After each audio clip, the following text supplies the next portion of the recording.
This morning, viewers, I have the privilege to interview Miss Karmaria Caruth, London temporary senator, and we are going to learn how she became a temporary senator and a little bit about her. Some of you may know her, some of you may not. So now it's our opportunity to get to know her a little more. So good morning and welcome. Good morning, and thank you for having me. So let's get right into it. Temporary senator, how did that opportunity come about? Well, I must say that, having been a member of the People's National Movement for the past this year would make it 26 years. Okay. And I have worked my way up through the ranks from youth speaker at 17 years. I could not even vote. Right. And became youth officer, education officer, assistant secretary. I came right up through the ranks. I've served on the highest level of the party, which is the General Council at National Youth League. And then I served again in another span at the same General Council as a representative for the Tobago East constituency. Also, I was just previously Lady Vice Chairman of the party as well. And, I guess through dedication and perseverance, hard work, yes, I must say, would have afforded me this such opportunity. And tell me, how does one get that type of news? Are you called? Are you written? Tell us a little about that. I got mine by a phone call. All right. And I was so surprised because it's not something that I was looking forward to at all. Yes. I received a phone call last week, Wednesday, and, to my surprise, I was like, no, this is a prank. Yes. And the young lady said, I'm calling from the office of the Prime Minister to inform you that you have been selected to be a temporary senator in the space of Senator Avina Singh. And I was like, hello? Me? Yes. So my hands started shaking. Yes. And I was like in disbelief. And I'm like, me? And it's like, sometimes people say, you've been working or you've been toiling in the field and nobody's paying attention to what you're doing. But, with time, these opportunities come along, and I was so happy. I am indeed grateful, and it really shows that hard work really pays off in the end. And of course, you were temporary senator for the period, the 2nd and 3rd of July. Well, from the 2nd to the 6th of July. The 6th of July, okay, excellent. And I must say, of course, being a woman, it is good when I see women, having these opportunities and are able to represent, because we know in the Senate, I think it's like a ratio of 21 to 11 women or something like that. So it's good that they gave the opportunity to you. Yes.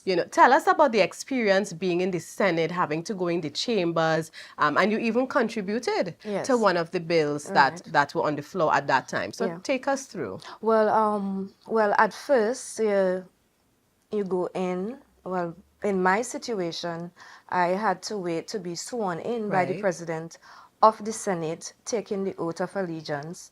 And then after you are placed, you're seated amongst your colleagues. Right? And you participate in the bill. On my first day, I was able to participate by a vote.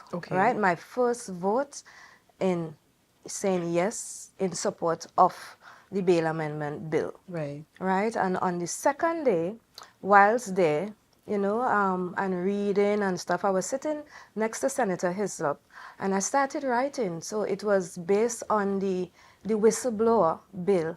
And I know a lot of people could, bear fruit to what the whistleblower bill is about, because even myself, growing up in Roxborough, and sometimes you may have little difficulties with neighbors and stuff, and I'm not bashing the police or anything, but sometimes you may call the police to report the neighbor, and within a second, the neighbor cussing you Right. to tell you, you're calling Yes, the and police. that's one of the challenges of living in a small society where Right. everybody's so familiar or maybe related Related to to. somebody. Yes. So, the whistleblower bill really came out in a time like this, and it's really critical because, look, the crime situation going on. There are so many things that going on, and persons are afraid of coming forward to say, well, I saw this, because Right. fear of victimization, fear of violence, fear of all these different things. So the whistleblower bill here now really plays this critical role in encouraging individuals, be brave, Right. come forward. You see something, say something. Yeah, Right. So for our viewers, those of you who may not be aware, the whistleblower bill was first laid in 2022, and yes, of course, this these bills, there's a process for it to become law, that's and the right. government is aiming to put that in place so that people like you and I can be protected, in our workplaces, in our Yes. communities, if it is that we have that information where it can lead to lessening corruption, crimes, Ex- etc. We should be empowered and feel free to speak out without fear, as the temporary senator would have indicated, the retribution or revenge coming our yeah. way. But do you think that having that bill, when it's all put in place, that it will really change our mindset as a people? I believe we would have to have, certain consultations still within the varying communities, because, persons will still say, me? I not Yes. taking no chance.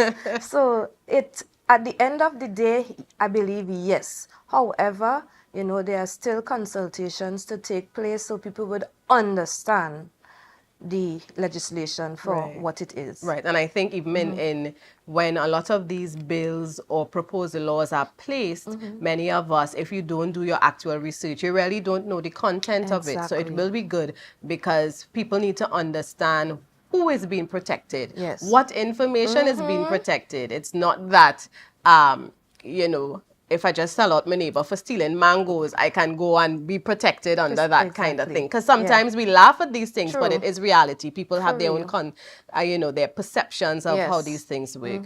So that I think that will be excellent in the rollout, that the information is there for us as a people to understand. Yeah. And as we bring this interview to a close, what I want you to encourage young women, who are looking at, becoming politicians or even serving their country, be it a government senator, being there as an independent senator, just encourage them.